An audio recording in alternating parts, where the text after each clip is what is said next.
Бул коомдук ишмер Апас Жумагулов анын 90-жылдык мааракеси Ош мамлекеттик университетинде белгиленди. Маараке расмий ачылып, алгач эле Жумагуловдун туулган күнүнө арналган телефильм коюлду.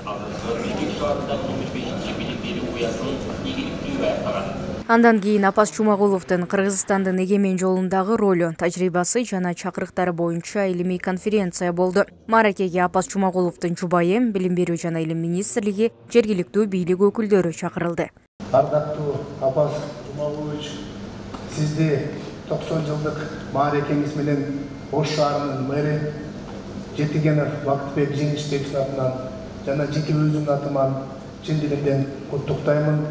Келген коноктор Жумагуловдун балалыгы согуш жылдарына туш келгенине карабай, билим алууну башка орунга коюп, жарым кылым аралыгында бүт кызматтык тепкичтерди басып өткөнүнө токтолду. Замандаштары анын адилеттүүлүгүн, иш белгилигин баса белгилешти.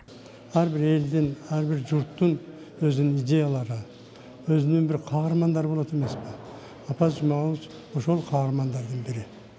Ошол өзүнүн өмүрүндө азыркы белгилүү инсандардын сап башында туруп, Кыргыздын мамлекетинин өнүгүү өсүш үчүн, ошол эл журттун турмушун жакшыртуу маселесинде, билим берүү, социалдык маселе, экономика боюнча өтө чоң салым кошкон инсандардын бири.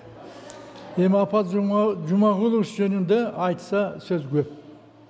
Бул киши анык эмгекчил адам, анын үстүнө элдин адамы. Мен ошондой билем, бул киши ошондой эл менен жүргөн, элдин мындай кемчиликтерин чече турган жетекчилердин бири, башчысы десем да болот. Бул Кыргызстандын акыркы жылдагы тарыхы болуп, эгемендүүлүк алганга чейинки Советтер Союзунун акыркы жылдарында, андан кийин өзгөчө мына 90 жылдан баштап эгемендүүлүк алып, биздин өзүбүздүн жаңы тарыхыбызды баштаган тарых болуп отурат. Анткени ошол убакта Апас Жумагулович өкмөттүн башында турду, Чүй областынын губернатору болду, андан кийин элчи болду, ошол сыртта Германияда, анан Орусияда элчи болуп, өзүнүн чоң салымын кошту да.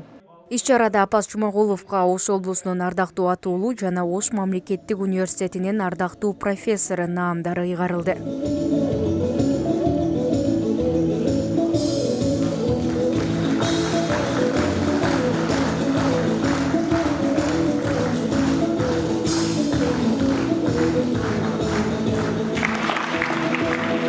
Чын жүрөгүмдөн ыраазычылыгымды билдирет. Өзгөчө азыркы турган туруп, мына ушул мантияны кийип туруп айтарым профессорлорго, ошол университеттин жетекчилерине, ошол чечимди кабыл алып атканда катышкандар, профессор, докторлорго, баарыңыздарға мен чын жүрөгүмдөн чыккан ыраазычылыгымды билдирем. Апас Жумагулов Совет учурунда бир катар мамлекеттик кызматтарда иштеген. 1993-1998 жылдары премьер-министр болуп турган. Бир катар мамлекеттерде элчи кызматтарында аркалаган. Биринчи даражадагы Манас орденинин ээси. Байбичеси экөө 4 уул, 2 кызды эрезеге жеткирген. Мээрим Айтмаматова, Нурсултан Бакай уулу, Ошмо жаңылыктары. 90 жаштык мамураңыз менен чын жүрөктөн куттуктап берип